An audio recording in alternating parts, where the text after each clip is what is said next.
as the devotees here are all experienced in devotional service and in studying Srila Prabhupada's books and shastras, other shastras, I'd like to speak this morning on a more elevated topic than we usually discuss in our classes. Of course, this will go out, I presume this will go out on the internet also, and those who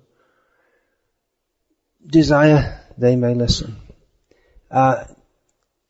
Bhaktivinoda Thakur, one of his songs is, I wish to discuss that. This is a great treasure, the songs of Srila Bhaktivinoda Thakur and all his writings,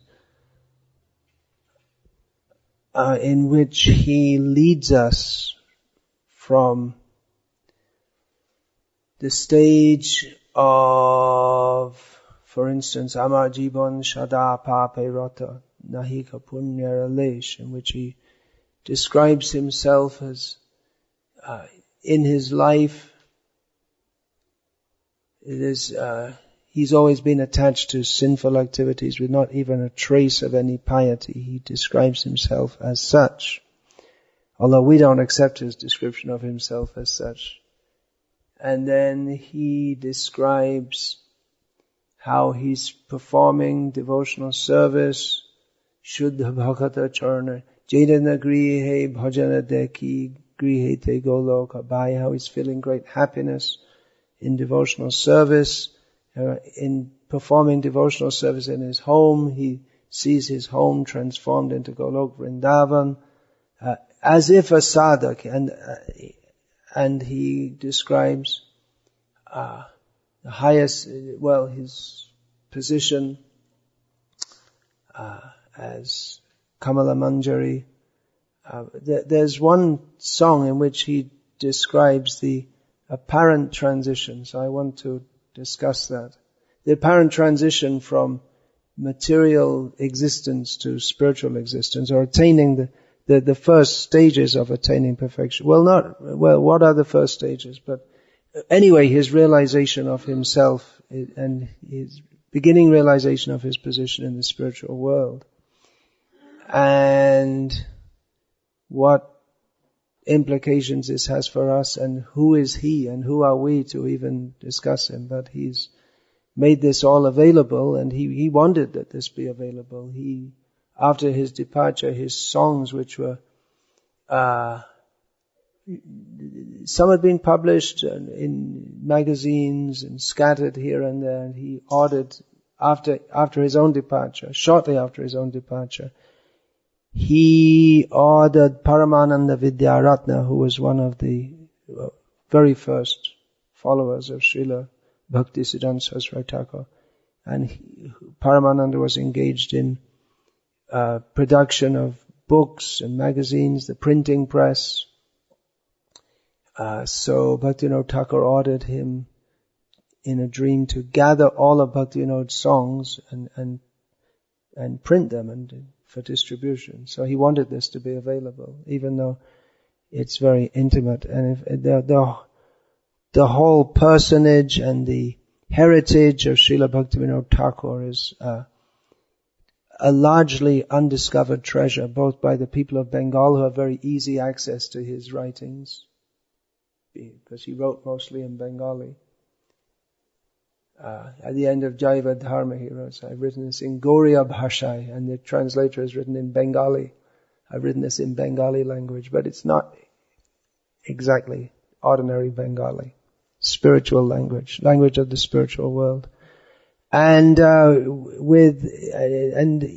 within our ISKCON, or the greater Gauriya world, at the present time, the great treasures he's given us are largely undiscovered, and we can really benefit ourselves and the world if we can dive deep into the nectar that he's given us. It's extremely deep. How far can we go? Anyway, there's this one song. I've got it there. If I can't remember it all, I've got it ready to read. So please forgive me if I'm speaking beyond my capacity, but actually everything's beyond our capacity, but we should at least know where we're supposed to be going and where Srila Prabhupada and all our acharyas want to take us. So the song begins, Dekite, Dekite, which means seeing, and literally means continuing to see, but it means just like that, in a flash. Dekite, Dekite. Pulibo Bhakobe Nijas Thula Parichoy. Just means he's going on with his life in performing Krishna consciousness, and to the world, to the Vaishnava community, he's known as Bhaktivinoda. To the world, he's known as Kedarnath Datta. So he appears to be leading a double life. So, Bhulibo Bhakobe, I would just suddenly, I will forget my gross material identity. When he's saying Bhulibo Bhakobe, when will that happen? It's as if it's not happened, but we can understand from the quality of what he's given us that he's certainly a Nitya Siddha Maha Bhagavat devotee, but he's presenting when will that happen to me, as if he's actually a sadhaka. So when he says, when will I forget? And Nayane Haribo Brajapura Shobha Nitya Chidanandamai. He says, with these very eyes, I will see the beauty, the magnificence of Vrajapura, the abode of Vrindavan, which is eternal, full of spiritual bliss. So, Nayane Hariba, which eyes is he talking about? The eyes of his form in this world, or the eyes of the form in the spiritual world? And well, this is a question which I want to ask all of you for your opinion about when I've gone through all this. Nayana Haribo Braja.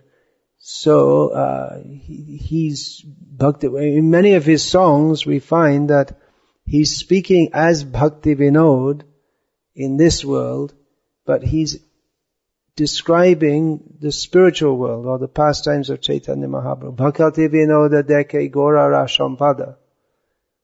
He's Bhaktivinoda here, but he's seeing the arati of Chaitanya Mahaprabhu on the bank of the Ganga. We see that also in the Vallabh Sampradaya. You must have seen many paintings of Vallabhacharya there with Krishna and his Krishna's associates. So the idea that in this life, in this world, in this form, one can also be in the spiritual, directly in the spiritual existence. So, Nijya Siddha Deha, Nijya Siddha Nam, Nijya Rupa Shabashan. Radha Kripa Bale, Labhi Boba Kabe, Krishna Prema Prakaran. He says that I will attain my Siddha Deha, the eternal form in the spiritual world. Siddha Nam, the eternal form in the spiritual, a name in the spiritual world, and the form and the clothing and all the other attributes. He's saying when will I attain that? When by the power of the mercy of Radha will I attain all these in relation to, it's all in relation to the powering principle is Krishna Prema. Then he goes on to say that, Vrishabhanupure Janamaloibo. I will take birth in in the place of Vrishabhanu, as Radha does. She takes birth in Raval, but he's aspiring to take birth in the place of Vrishabhanu, the father of Radharani. And Jabati Bibaha Hobe. Then I will be married in Jabat, which is where Radha lives after marriage. Jabati Bibaha then Brajagopi Bhav Hoibe Shobhav Ano Bhavna Rahibe. Then I'll be completely, my whole existence will be in the mood of a Vrajagopi. And any other feelings or identity, that simply will not remain.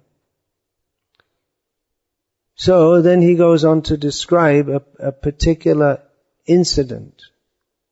And he's all saying, when will this happen? When will this happen? Then he goes on to describe a particular incident that Jamuna Salila Aharanegya Bujibo Jugalarosh. Then, as I'm going to collect water from the Yamuna, generally the younger women, they will do that. They'll go to collect water, and usually in a group. He's going to collect water for the household. That's no taps. So Jamuna Salila. Then again, it gives the idea of suddenly I will understand the feelings between Radha and Krishna. Pujibo Jugalarash.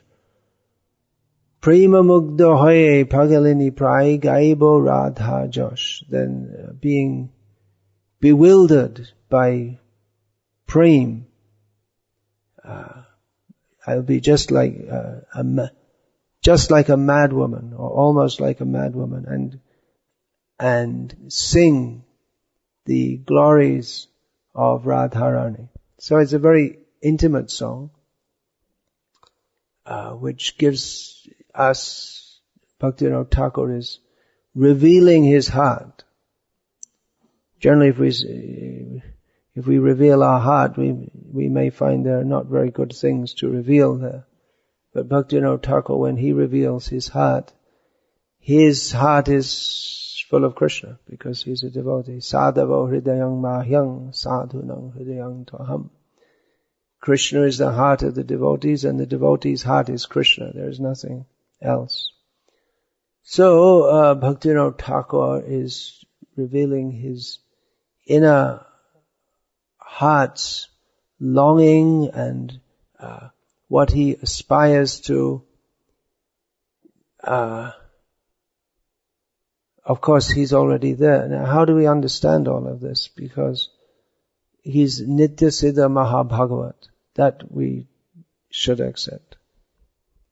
We can't think of him as just some magistrate who chanted some rounds and then such realizations flowed from him, and such achievements in turning around the movement of Chaitanya Mahaprabhu, which was had become hijacked. So he turned it around, and then Srila Bhaktisiddhanta Saraswati Thakur took it much further, and of course our own Srila Prabhupada took it all over the world, and brought these truths of Krishna consciousness, these very subtle and profound truths. He brought them and made them available to persons with absolutely no idea of Vedic culture. So, Srila Bhaktivinoda Thakur, he's Nitya Siddha Mahabhagavat. But he is as if rediscovering his position in the spiritual world.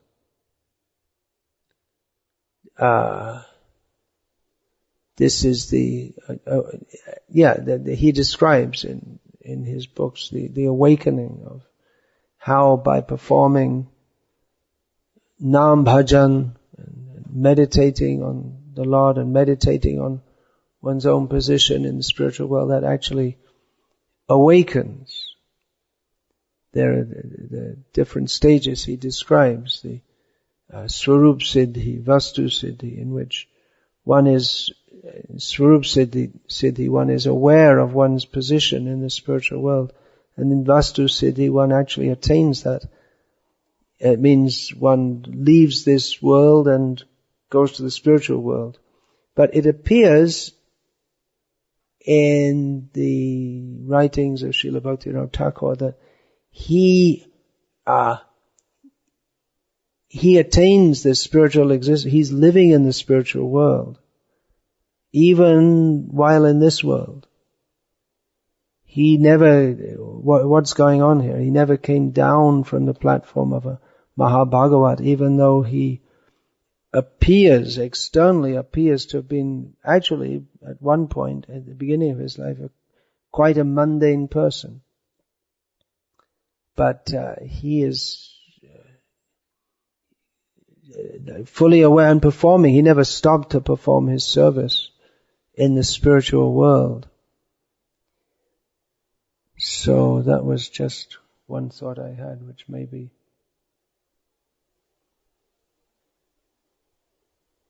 someone else could comment on that. It's the mystery of it. He's a very mysterious and mystic person. Bhaktisiddhanta Saraswati Thakur, from what I can see, he was deliberately non-mystical. He really downplayed, although he did have so many revelations which he shared, but he downplayed. He didn't want to. Actually, all acharyas will do that, but he didn't speak in the same way as Bhaktivinoda Thakur did of his own intimate inner life, and our own Prabhupada was very reticent about this. Very much so. But Bhaktivinoda Thakur, he sometimes described his Bhagavatarka Marichi Mala, how he was ordered by Swarupa Damodar Goswami to compile this. He described how he was once wandering in the sky. It's not everyone who just wanders in the sky, right? And he saw the demigods having a conference and they couldn't work anything out, and then they saw Bhaktivinoda and, he's a devotee, they called him, come here, we can't work out this apichet sudaracha, what does this mean, this verse? And Bhaktivinoda Thakur gave the proper meaning. So he revealed so many mystic things like this, Bhaktivinoda Thakur. And he gave that, he left that in writing. Many of his writings may have been lost, but the most, or at least we can say some vital writings of his remain. So it's there. What do we make? How do we understand? When we say, well, that's beyond our capacity to understand at all anyway. And he actually states that in some of his writings, that some of the things in the Jaiva Dharma, when there's discussions between the disciple and the guru, and Srila Prabhupada also, when he was asked about the nature of the spiritual world, Prabhupada said, you go there, then you'll see. Don't try to understand now. But that same thing is stated in Jaiva Dharma, that even if it's described that people in this world can't understand it anyway, and some description is given there, and persons who have faith in that, they may have some beginning understanding, but actually to understand the spiritual world, you have to go there. For one thing, I'm sure many devotees thought of it, it doesn't make any sense according to the laws of physics and biology and all this kind of thing, because why should it? But for instance, the Christian devotees, they're always eating. So if you take a plant and you eat it, and what happens then? They're always making new flower garlands. Is there a huge Govardhan hill of flower garlands, used flower garlands, and it's inconceivable. It certainly doesn't work according to the laws of this world. So anyway, it's just, we can't not think, and Bhaktivinoda Thakur was certainly a great thinker. So, how do we understand all this? You have to go to the spiritual world to find out? What do you think, Maharaj? Ganapati Maharaj?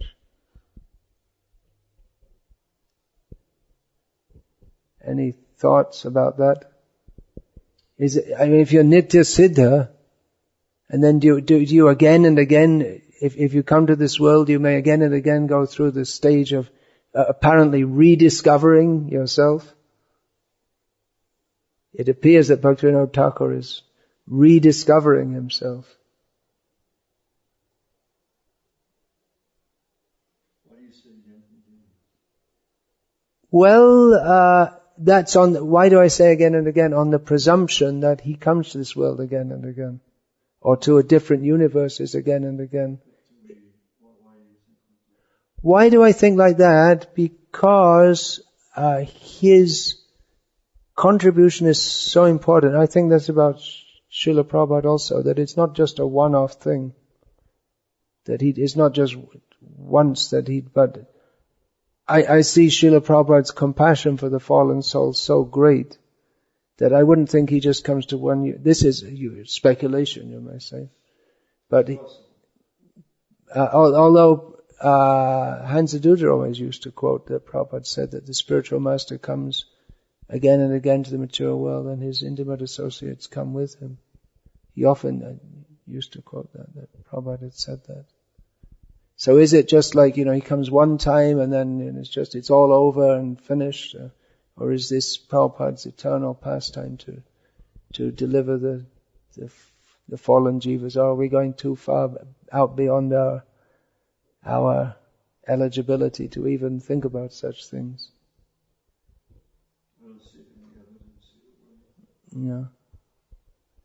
Yeah, that's what I say. It's speculation on my part. But is it philosophical speculation or mental speculation? What you bring is interesting in terms of Bhaktivinoda Thakur maintaining his service in the spiritual realm while he's apparently going through this journey in this platform. In terms of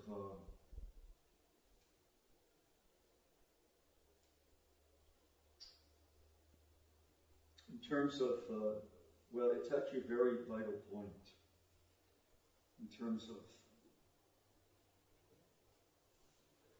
sometimes it's said to Prabhupada,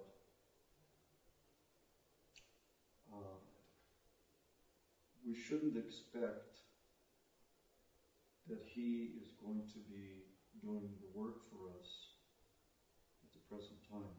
Just like, for instance, the Krishna to push all the responsibility on Prabhupada, let him take everybody's karma, etc. And so, and it said, well, let him absorb himself solely in the Leela again with Krishna. Why should we want to keep on dragging him back to this platform? So he's continually working. He's done his work. Let him go. Who said that? I see. So, in response to the attitude that Prabhupada is very much accessible today, so in response to that, the argument is given that all that Shakti that Krishna is investing in his manifestation as Sri Guru, that is being transferred to the next Acharya or Acharyas who are Prabhupada becomes the portal acharya. Mm. And so that all that Krishna's presence, he's shifting from one being to another, and let the previous one, he's bringing him back into his personal association and service in the Leela, and we shouldn't try to drag him back, drag Prabhupada back and keep him here. Let him go. Krishna's calling him and for his service there. So this is the idea. So I was just thinking of that in terms of what you're saying about Bhaktivinoda of being both places at the same time. And I always had that conception too in terms of even when Prabhupada was here, who says that when he's physically here, who says that he wasn't also simultaneously rendering services to Krishna personally? So it's not necessarily that, it has to be either or. Right, yeah. So what you're saying about Bhaktivinoda seems to go along with that. Well, that's another whole discussion about letting Prabhupada go, but he's he forces his way into people's lives. Like you were saying about our godbrother Prabhupada telling him, why don't you teach what I'm teaching instead of teaching English in a university? And there are many devotees who have reported like that. He lives forever by his divine instructions. The follower lives with him. And actually, Prabhupada used to pray to Rupa Goswami at his samadhi. Is Rupa Goswami gone? Is he there that you can pray to him? There was a big controversy that started, at least in my personal life, regarding an article that Babu had written about some presences of Prabhupada that he's experiencing after his that could be one of them, disappearance, and how he feels that, as Prabhupada always said, my Guru Maharaj should always feel that he's with me. So Babu was saying how Prabhupada's chastising and guiding and like that.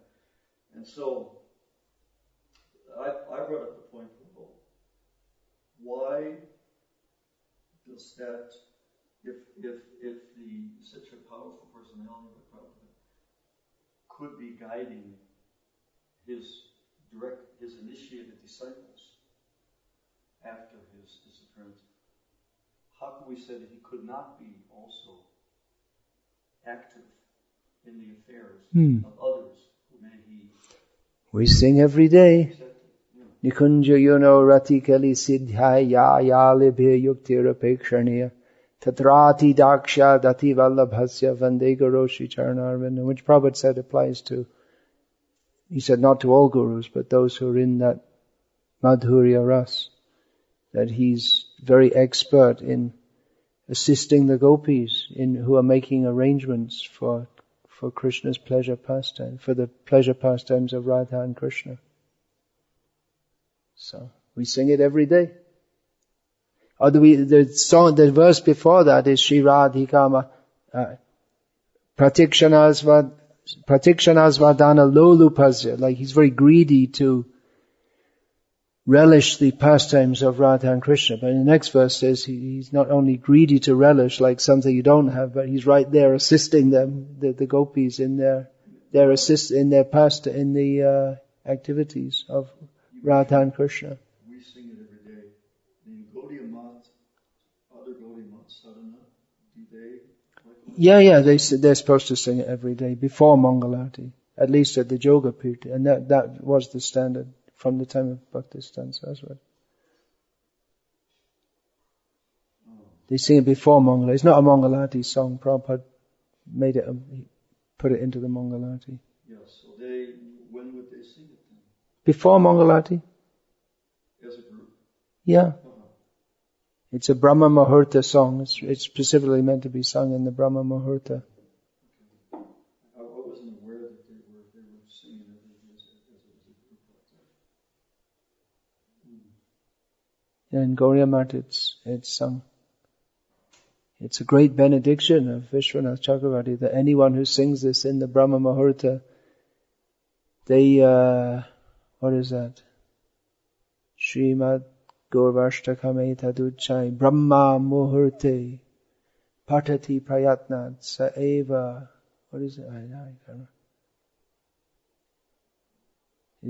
I can't remember. Vrindavananath Sakshad Sevaiva Labhya Janaton Tueva. That anyone who chants this loudly in Brahma Muhurta, then after leaving this body they will attain service to Vrindavananath. One who carefully and loudly chants this, he says. So it's a great benediction from him. So why not do it?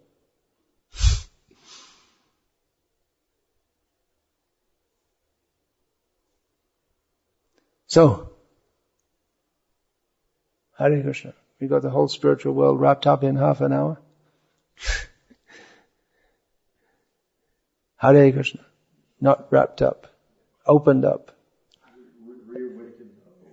Yeah. Yeah, our acharyas there leading us there. There's the Rasa Leela painting is there.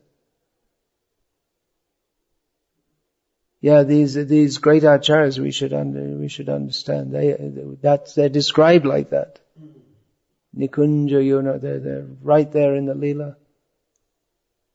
That's why we should also be careful that we may initiate on behalf of the previous acharyas, but we should understand very clearly the difference between following and imitation, between a siddha and a sadhaka.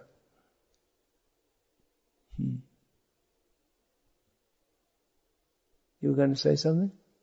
I was just wondering, on the topic of Bhaktivinoda, this is a few notches down from the Lila part, but there's a lot of devotees who are saying, they're understanding that his preaching style was different than, let's say, in some sense, than like Bhaktisiddhanta's. It wasn't as direct, so I've heard devotees make comments that maybe it'd be more effective to adopt a more like a Bhaktivinoda style. We should adopt Bhaktivinoda Thakur style. We should do what our acharya tells us.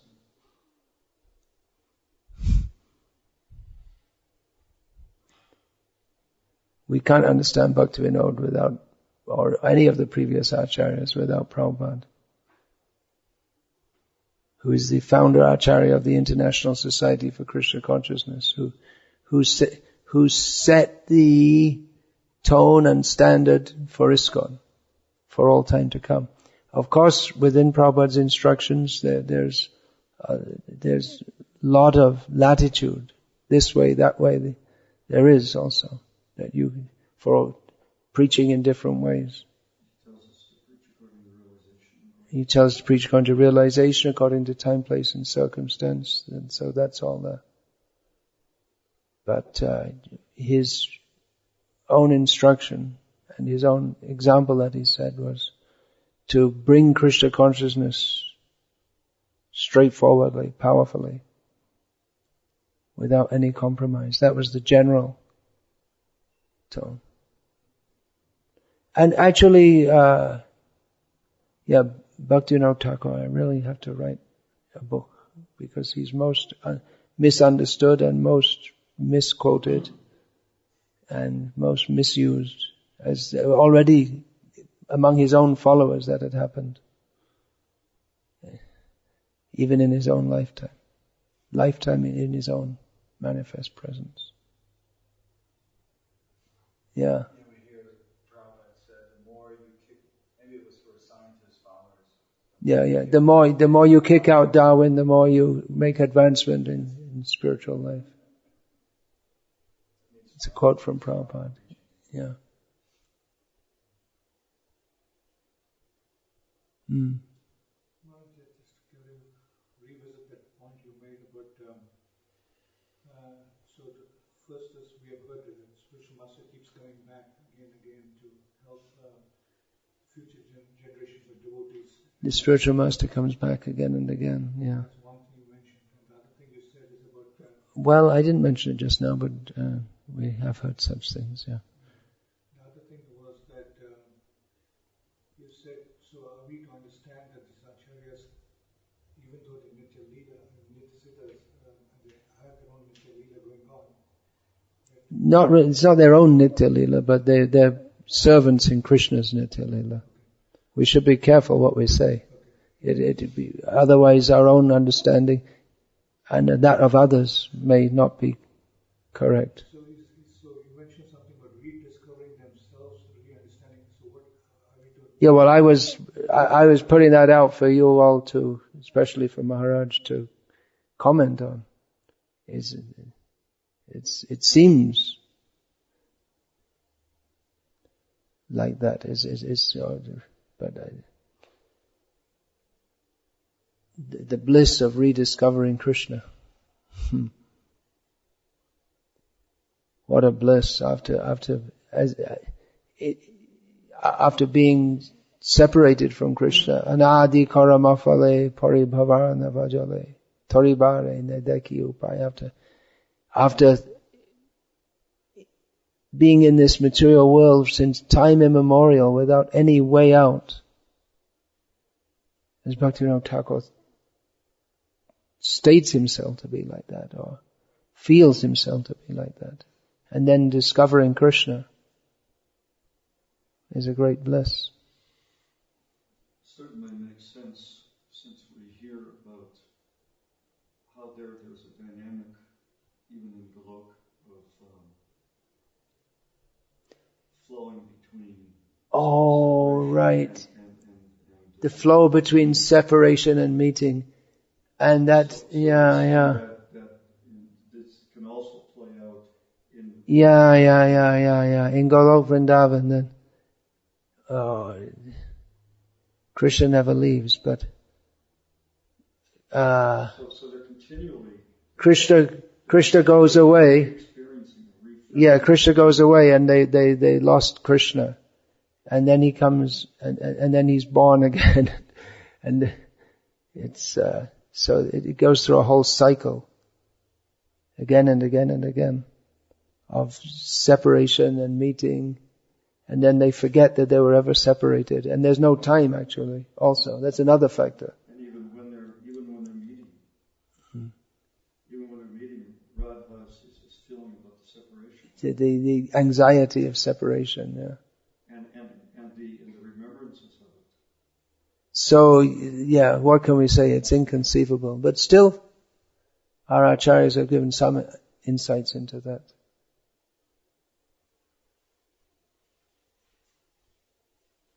Yeah. Could I have a speculation on this point? Could it be that instead of their seeming pastimes in this world, could they be not so much as discovery of themselves, but as kind of getting to understand what this world, or in this current, whenever they're here at that point, what the world is at, so that they can effectively reclaim the devotees. So almost like they're just living out that current circumstance of the world to understand how this, at this point where the material world, like how the Baddhas, what is their... You mean they take a position as if a Nitya Baddha? Almost, just to kind of, get that sense of, okay, this is what is motivating the world at this point, and therefore, so not so much as, it's not their position, but it's totally speculative. I don't really understand it actually. I mean, like they're going through the whole experience of this world is... Bhaktivinoda Thakur appeared as if he was a conditioned soul. Prabhupada did to some extent. I mean, he went through college and got a job. How Prabhupada deals with Arjuna's bewilderment of limitation. Yeah. Prabhupada would describe it like Arjuna is play acting. Yeah. But I have a problem to take that literally. My conception is that he's not, when Arjuna's in the lamentation, he's really experiencing... Yeah, Arjuna is experiencing lamentation, yeah. Surrender that Krishna can Krishna knows I can deal with this person, this soul, in such a way as to completely bewilder him in order to come to his rescue. Yeah. But when the great... It's not just like he's on the stage acting. Right. But when the acharyas, they like Arjuna experiences lamentation, it's not just a drama.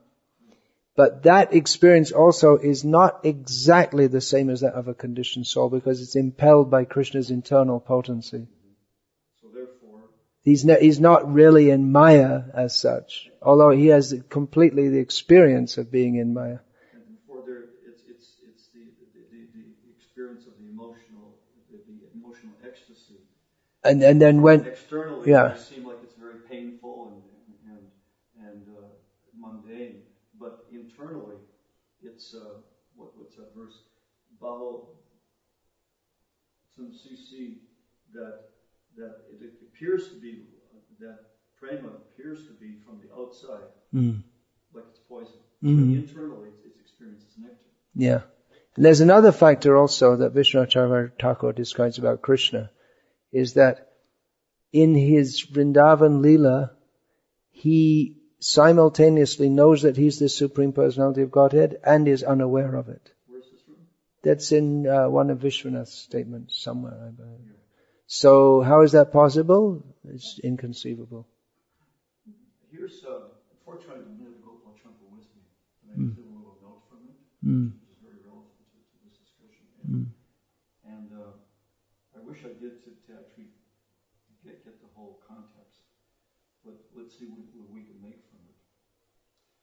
Jiva Goswami says the expansion forms in the pastimes of various places. So he's speaking of Krishna Shaktis here. Expansional forms in pastimes at various places also have separate consciousness identities.